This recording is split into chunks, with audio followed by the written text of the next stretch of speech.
Assalamualaikum warahmatullahi wabarakatuh. Friendku sekalian dimanapun kalian berada, berjumpa lagi dengan saya Jeki di sini yang akan membacakan kisah horor Tegal Salahan Jilid 2 part yang kedua. Selamat mendengarkan.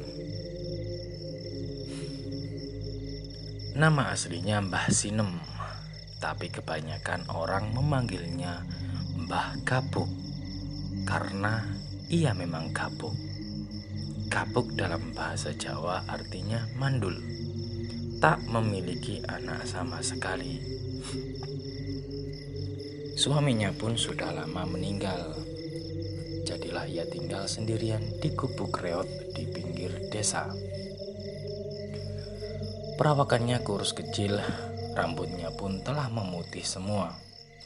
Karena usianya memang sudah di atas 70 tahun. Meski begitu, ia masih kuat bekerja di sawah atau ladang. Karena untuk mencukupi kebutuhan hidupnya, ia memang mengandalkan tenaganya untuk bekerja di sawah atau ladang orang. Pendengarannya sudah sangat jauh berkurang, sehingga kalau bicara dengannya harus dengan setengah berteriak. Itu pun kadang harus diulang-ulang karena ia belum jelas mendengar apa yang kita teriakkan. Satu lagi, ia memiliki kebiasaan yang sedikit nyeleneh. Meski perempuan, tapi ia pecandu rokok tinggi nomor wahid. Sangat jarang bisa menemui nenek ini tanpa ada lintingan tembakau di sela-sela jarinya. Di kantongnya pun selalu ada selepen. Selepen ya, tempat khusus untuk tembakau dan beraneka ragam perlengkapan membuat rokok tinggi. Mbah Gabuk adalah sosok yang baik dan ramah. Meski kalau diajak ngobrol suka nggak nyambung karena pendengarannya yang kurang. Tapi ia selalu ramah pada semua orang. Karena itulah hampir semua warga desa menyukainya.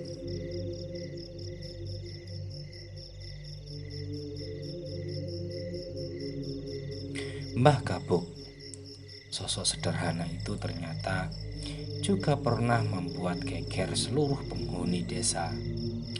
Kejadiannya beberapa puluh tahun yang lalu, berawal dari Yusarni yang kehilangan anak bungsunya yang bernama Wulan.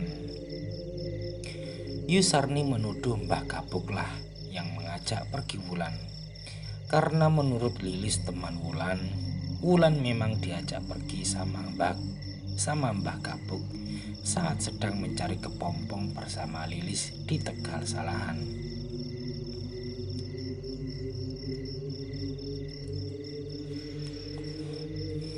Ojo ngawur kowe ni, ngarani uwong sak geleme dhewe. Gek arep tak nggo apa aku ndelikne anakmu. Ra enek gunane, malah ngrugekne aku no. Wong anakmu ki panganane sak cikrak amoh. Begitu kila Mbah Gabuk saat Yusarni menanyakan soal keberadaan anaknya.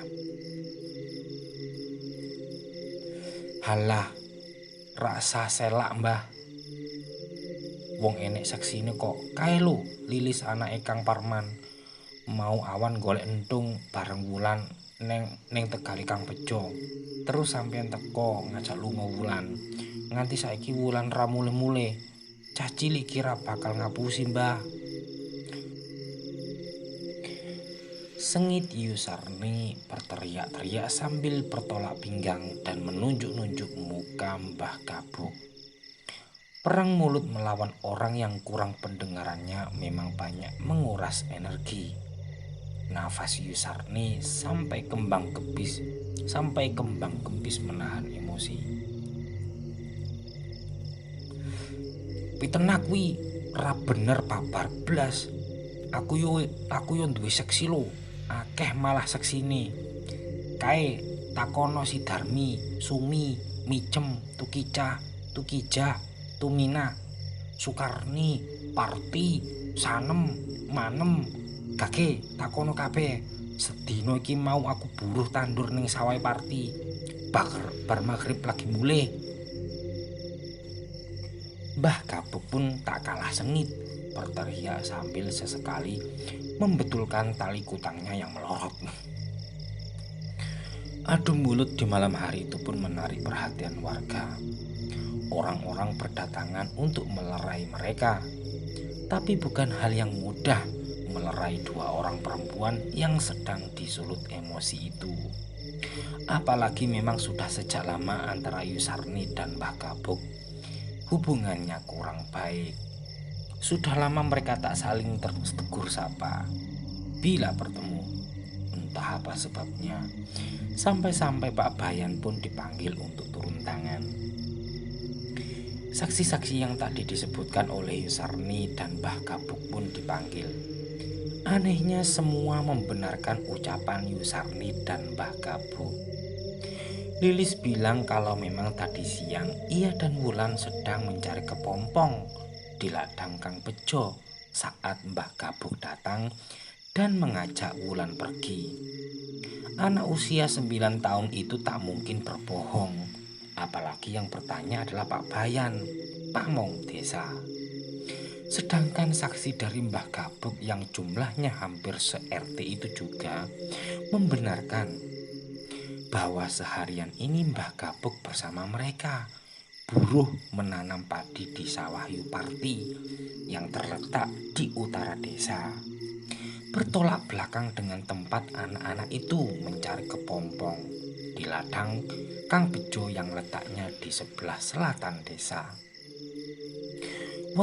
Warga pun bingung, tak bisa menentukan mana yang benar dan mana yang salah.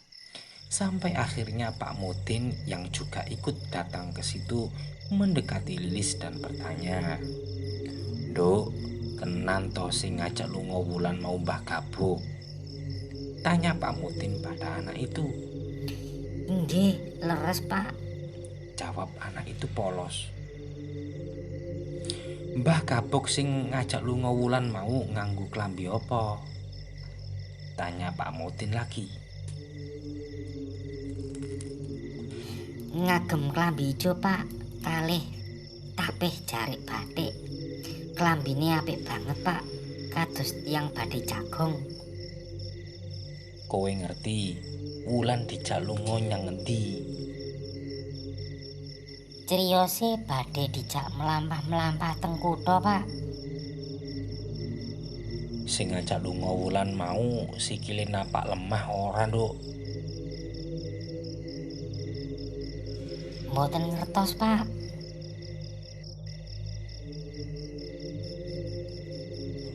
"Mbah Gabuk sing ngajak lunga Wulan mau budheg ora, Nduk?" "Mboten Pak, wong pas kula bisik-bisik kalih Wulan dheweke mireng kok." Pak Mutin mengangguk-anggukkan kepala, lalu mendekati Pak Bayan. "Wis genah iki Pak, genah nek Wulan digondol demi tegal salahan. Apike gek ndang digoleki Pak, mumpung durung kasep."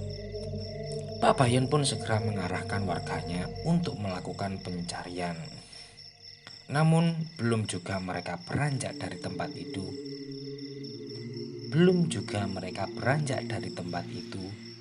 Dari kejauhan nampak Wulan datang. Gadis itu berlari-lari kecil sambil bernyanyi-nyanyi seperti anak yang sedang kegirangan.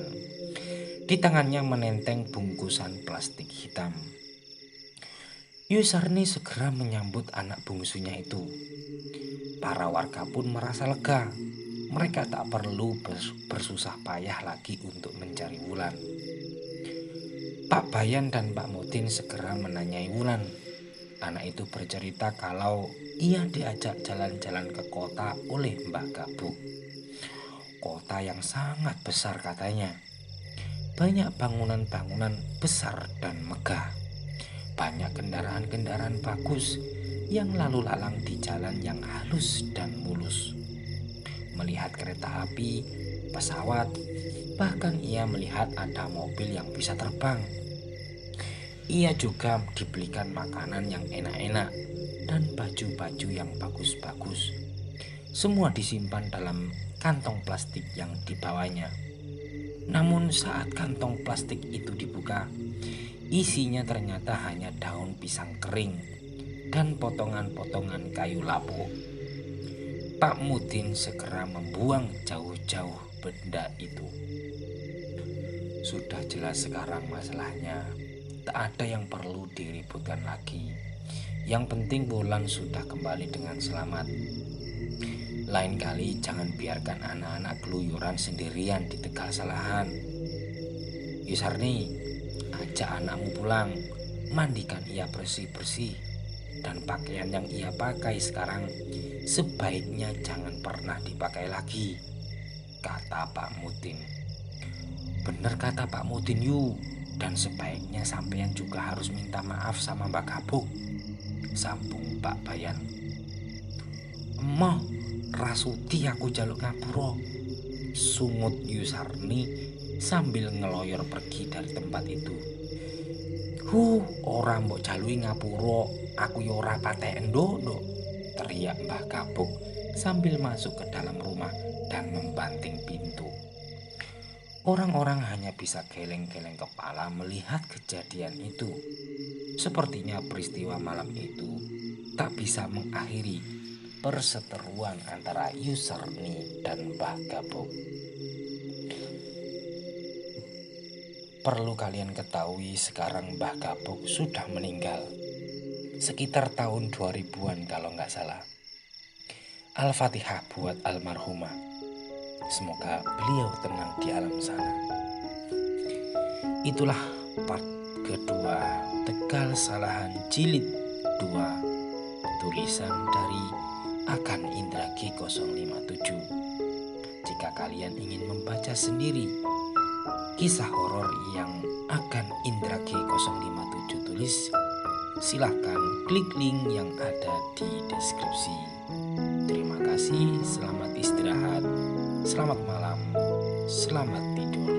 Semoga kalian tidak mimpi buruk. Assalamualaikum warahmatullahi